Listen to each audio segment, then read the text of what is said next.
오늘 성경 말씀은 출애굽기 3장 1절에서 5절입니다. 모세의 이름을 들으면 이스라엘 민족의 영웅, 위대한 지도자 이런 말이 떠오릅니다.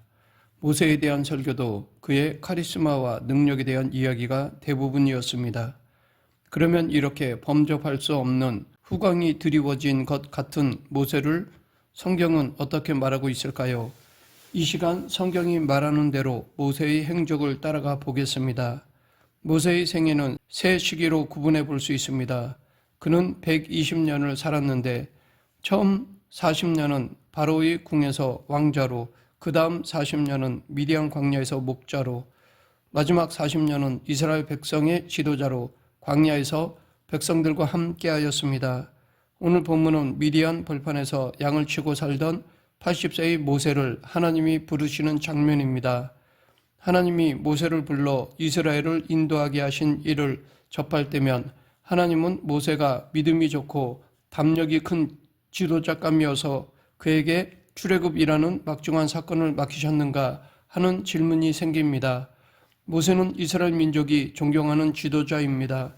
히브리서 11장 역시 모세를 바로의 공주의 아들이라 칭함받기를 거절한 채 백성들과 함께 기꺼이 고난을 감수한 훌륭한 믿음의 인물로 소개하고 있습니다. 그런데 출애굽기를 읽어가다 보면 출애굽기 속의 모세가 우리가 위인으로 알고 있던 그 모세가 맞는가 하는 의문이 들기도 합니다. 우리는 훌륭하다고 칭송받는 사람을 보면 배가 아프기도 합니다. 그래서 누가 잘났다는 말을 들으면 조그만한 흠이라도 잡아내어 그 사람을 끌어내리려고 합니다. 하지만 또 어떤 경우에는 누군가를 위인으로 모셔놓고 바라보기를 좋아합니다. 그 사람을 우리와는 차원이 다른 위인으로 구별해 둔 다음 그를 존경하고 추앙하는 것으로 자기 일을 그에게 떠넘기려는 마음이 있습니다. 우리는 모세를 이런 관점에서 바라보기 때문에 성경이 그려내는 모세를 있는 그대로 보지 못하는 것인지 모릅니다. 성경이 모세를 통해 정말 전하고자 하는 내용을 놓칠 수가 있습니다. 젊은 시절 애굽의 왕자로 살던 모세는 어떤 애굽 사람이 히브리 사람, 즉 자기 동족을 괴롭히는 장면을 보게 되었습니다. 의협심에 불탄 모세는 남몰래 그 애굽 사람을 죽였는데 이 일이 탄로 나자 미디안 땅으로 도망쳤습니다. 이후 모세는 미디안 땅에서 목자로 사는데 어느 날 양떼를 치다 거기서 놀라운 장면을 목격하였습니다. 떨기나무에 불이 붙어 있는데도 나무는 타들어가지 않고 불꽃 혼자서 계속 타오르는 신기한 장면을 본 것이었습니다. 이 기이한 광경을 자세히 보려고 모세가 떨기나무에 가까이 가자 거기서 그의 이름을 부르는 하나님의 음성이 들렸습니다. 모세가 여기 있나이다 라고 대답하자 하나님은 가까이 오지 말라, 내가 선 곳은 거룩한 곳이니 내 발에서 신을 벗으라고 말씀하셨습니다. 이에 하나님은 당신을 나는 내 조상의 하나님이니 아브라함의 하나님, 이삭의 하나님, 야곱의 하나님이라고 소개하셨습니다. 이 말을 들은 모세는 두려워 얼굴을 가렸습니다. 계속해서 하나님은 모세에게 이스라엘을 향한 당신의 목적을 밝히셨습니다. 그런 후에 하나님은 모세에게 할 일을 지시하셨습니다. 이 말씀을 들은 모세는 어떻게 반응하였습니까? 모세가 준비된 사람이었다면 감격의 눈물을 흘리며 사명감에 불타 애굽으로 갔을 것입니다. 그러나 모세는 그렇게 반응하지 않았습니다. 모세는 거절하였습니다. 우리 같으면 호렙산 떨기나무의 신기한 불꽃만 보아도 이미 충분하여 순종했을 것인데 지금 모세의 대답은 차가운 거절이었습니다. 모세의 당돌한 모습과 이에 대한 하나님의 반응을 보면 우리는 뜻밖의 은혜를 발견하게 됩니다. 그것은 하나님이 모세의 말을 받아주고 계시다는 것입니다. 더욱이 12절에서 하나님은 모세와 함께 하시겠다는 약속까지 주셨습니다. 하나님이 이르시되 내가 반드시 너와 함께 있으니라. 내가 그 백성을 애굽에서 인도하여 낸 후에 너희가 이 산에서 하나님을 섬기리니 이것이 내가 너를 보낸 증거니라. 하지만 모세는 순순히 응하지 않았습니다. 오히려 그는 하나님에게 핑계를 댔습니다. 13절 모세가 하나님께 아뢰되 내가 이스라엘 자손에게 가서 이르기를 너희의 조상의 하나님이 나를 너희에게 보냈다 하면 그들이 내게 묻기를 그의 이름이 무엇이냐 하리니 내가 무엇이라고 그들에게 말하리이까. 성경에서 이름은 속성을 나타냅니다. 그러하기에 여기서 모세는 단지 하나님의 이름을 몰라서 묻는 것이 아니었습니다. 하나님은 대체 어떤 분이냐라는 것입니다. 이 질문 안에는 하나님에 대한 지난날의 원망이 담겨 있습니다. 즉 젊은 시절 모세는 자기 민족을 향한 열정이 있었습니다. 하지만 그런 그의 열망은 결실을 맺지 못했습니다. 어느 날 한 애굽 사람이 히브리 사람을 때리는 장면을 목격하게 되었습니다.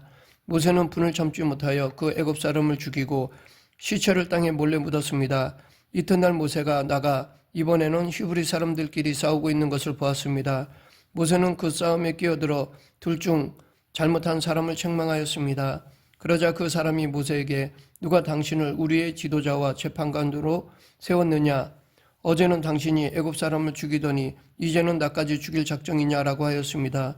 모세는 남몰래 저지른 살인이 탄로난 것을 알고 두려운 마음에 애굽에서 도망쳤습니다. 히브리서 11장은 모세가 하나님의 백성과 함께 고난을 받는 것을 잠시 죄악의 낙을 누리는 것보다 더 좋아했다고 기록하고 있지만 여기에서의 모세는 이스라엘 백성을 위해 애굽의 모든 영화를 뿌리칠 수 있는 수준이 아닌 것 같습니다. 자기 목숨 하나 부지하는 데에만 급급한 모습입니다. 모세가 애굽을 떠나는 것은 믿음에서 나온 결단으로 보이지 않습니다.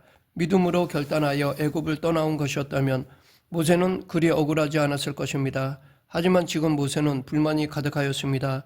자기 민족을 향한 열정이 동족에게 외면당했고 이에 대해 하나님도 모세에게 아무런 반응을 보이지 않았기 때문입니다. 여기에 모세의 원통함이 있었습니다. 14절에서 하나님은 모세에게 나는 스스로 있는 자니이다 라고 대답하셨습니다. 즉 나는 하나님이다. 나는 내 마음대로 하는 자라는 것입니다. 하나님이 누구시냐라는 질문에 이 한마디면 충분한 답이 됩니다. 우리 신앙의 가장 큰 약점은 하나님이 누구시며 어떤 분이신지에 대해 잘 모른다는 데 있습니다. 특히 하나님의 권위를 인정하는 면에서 매우 취약합니다. 하나님은 당신의 뜻대로 역사를 주관하시는 분이십니다. 그렇게 하실 수 있는 권위가 하나님에게 있습니다. 그러하기에 모세를 젊은 날에 부르시든 늙고 힘이 없을 때에 부르시든 그것은 하나님 마음입니다. 누구의 결재나 동의도 필요하지 않습니다. 하나님은 하나님이시기 때문입니다. 그런데 지금 모세는 그런 하나님의 일하심에 대해 불평하고 있습니다. 그는 하나님의 권위를 인정하지 않으며 하나님이 일하시는 방식에 대해 항복하려 하지 않습니다. 하나님이 어떤 길을 허락하시든 우리는 불평할 자격이 없습니다. 하지만 우리는 이 사실에 그리 쉽게 항복하려 하지 않습니다. 이런 우리의 본성을 가장 잘 대변해주는 이가 바로 모세입니다. 모세는 과거에 자신이 희생한 공로에 대해 하나님이 응답하지 않으셨다고 원통해합니다. 하나님과 모세의 대화에서 이런 원망과 불평이 고스란히 드러납니다. 하나님은 모세의 질문에 답하시고 당신의 뜻을 알려주셨지만 모세는 하나님의 명령에 순종하려고 하지 않았습니다. 출애굽기 4장 1절 모세가 대답하여 이르되 그러나 그들이 나를 믿지 아니하며 내 말을 듣지 아니하고 이르기를 여호와께서 내게 나타나지 아니하셨다 하리이다.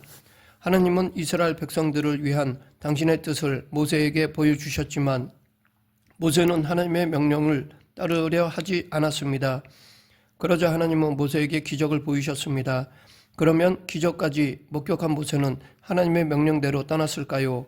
출애굽기 4장 10절 모세가 여호와께 아뢰되 오 주여 나는 본래 말을 잘하지 못하는 자니이다. 주께서 주의 종에게 명령하신 후도 역시 그러하니 나는 입이 뻣뻣하고 혀가 둔한 자니이다. 모세는 끝까지 반항하였습니다. 모세의 못난 반응을 보며 하나님은 누가 사람의 입을 지었느냐 누가 말 못하는 자나 못 듣는 자나 눈 밝은 자나 맹인이 되게 하였느냐 나 여호와가 아니냐라고 말씀하셨습니다. 이처럼 모세가 하나님에게 계속 말대꾸하는데도 벼락 맞지 않는 것을 보면 구약시대도 은혜의 시대였다는 것을 알 수 있습니다. 계속해서 모세는 주여 보낼 만한 자를 보내소서라고 계속 버텼습니다. 이쯤 되면 모세의 고집도 정말 알아주어야 할 것입니다. 보통 상식과 정신으로는 이만큼 고집 부릴 수 없을 것입니다. 하지만 그 고집도 하나님 앞에서는 오히려 독이 됩니다. 하나님은 모세를 향하여 노를 바라셨습니다. 여호와께서 모세를 향하여 노하여 이르시되 레위 사람 내 형 아론이 있지 아니하냐 그가 말 잘하는 것을 내가 아노라. 그가 너를 만나러 나오나니 그가 너를 볼 때에 그의 마음에 기쁨이 있을 것이라. 아무리 고집을 부려도 하나님 앞에서는 소용이 없습니다. 모세는 하나님 명령에 따르는 것 말고는 달리 방도가 없었습니다. 그래서 모세는 마지못해 애굽으로 갔습니다. 지금껏 살펴본 모세의 모습, 그 어디에서도 훌륭한 면모를 찾아볼 수 없습니다. 성경은 처음부터 모세를 위대한 사람이라고 추켜 세운 적이 없습니다. 실제로 모세는 사명감으로 간 것도 아니고 기쁨과 감격으로 간 것도 아니고 기대 속에 간 것도 아니었습니다. 그런데 설상가상으로 모세가 아론과 함께 바로에게 가서 하나님의 뜻을 전하자 바로가 격노하여 오히려 이스라엘 백성들의 상황이 더 악화되었습니다. 즉 이스라엘 백성들이 만들어야 할 벽돌의 수는 그대로인 채 벽돌을 만들 때 필요한 집을 더 이상 대주지 말라고 한 것이었습니다. 그로 인해 이스라엘 백성들은 모세를 찾아와 원망하였습니다.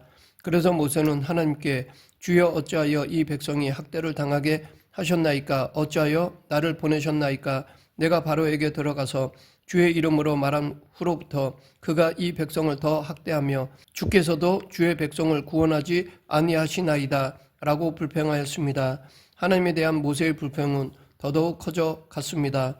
출애굽기 6장 10절 여호와께서 모세에게 말씀하여 이르시되 들어가서 애굽 왕 바로에게 말하여 이스라엘 자손을 그 땅에서 내보내게 하라. 모세가 여호와 앞에 아뢰어 이르되 이스라엘 자손도 내 말을 듣지 아니하였거든 바로가 어찌 들으리까?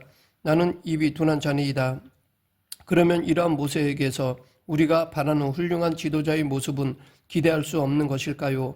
출애굽기 14장에 보면 10가지 재앙을 거쳐 드디어 바로가 이스라엘 백성들을 보내는 장면이 나옵니다. 이스라엘 백성들이 모세를 따라 애굽을 나아가는데 앞에는 홍해가 가로막고 있고 뒤에는 애굽 군사들이 쫓아오고 있었습니다. 말 그대로 진퇴양난이었습니다. 이스라엘 백성들은 두려워하며 모세를 향하여 아우성을 쳤습니다. 이때 모세의 반응을 보면 우리가 그렇게 흠모하던 모세의 모습이 드디어 여기서 나옵니다. 모세는 아우성치는 이스라엘 백성들에게 출애굽기 14장 13, 14절에서 너희는 두려워하지 말고 가만히 서서 여호와께서 오늘 너희를 위하여 행하시는 구원을 보라. 너희가 오늘 본 애굽 사람을 영원히 다시 보지 아니하리라. 여호와께서 너희를 위하여 싸우시리니 너희는 가만히 있을지니라. 성경이 모세를 통해 말하고자 하는 것이 바로 이것입니다.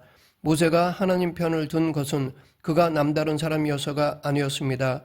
하나님이 당신의 열심으로 모세를 빚어가신 것입니다. 이렇게 모세는 태어날 때부터 남다르거나 모세를 특별하게 대해서 하나님에게 순종한 것이 아닙니다. 그러나 이 남다른 것이 없던 모세가 하나님께 항복하여 결국 이렇게 외치는 자리까지 이른 것입니다. 그러하기에 우리는 모세보다 부족하다고 핑계댈 수 없습니다. 여기서 더 나아가 우리는 모세의 유언을 통해 더 믿음이 성숙해진 그의 모습을 발견할 수 있습니다.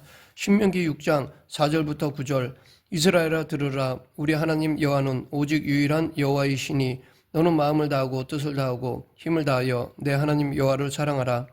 우리는 익숙해서 그런지 이 말을 대수롭지 않게 읽고 넘기는 경향이 있습니다.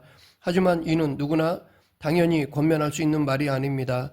모세는 그의 전생애를 걸고 그가 하나님 앞에 항복한 내용을 유언으로 전하고 있는 것이었습니다. 과거 모세는 하나님이 하신 말씀마다 지지 않고 말대꾸하던 사람이었습니다. 그런 모세가 이제 하나님에게 이렇게 항복하고 있습니다.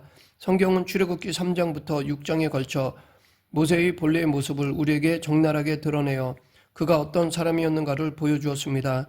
그리고 이제 그런 모세가 홍해 앞에서 하나님을 편드는 외침과 자신의 항복이 담긴 유언을 이스라엘 백성들에게 들려주었습니다.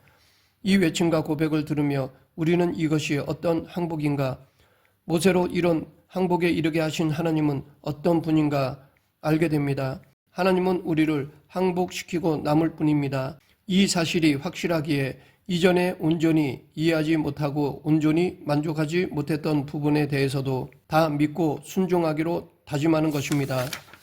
말씀을 맺겠습니다. 하나님이 고집불통이었던 모세를 변화시키셔서 그가 당신만 사랑하라는 유언을 남길 정도로 설복시키셨던 것처럼 지금 우리에게도 역사하셔서 우리가 이 자리에 있는 것입니다. 이것이 참으로 기쁜 일이요 빼앗길 수 없는 우리의 자랑임을 기억하며 하나님을 더 깊이 알아가는 저와 여러분이 되길 간절히 축원합니다. 기도하겠습니다. 생사화복을 주관하시는 하나님 아버지, 저희의 어리석음을 용서해 주시고 날로 성장 성숙되어지는 믿음이 되게 하여 주시옵소서. 예수님 이름으로 기도드립니다. 아멘.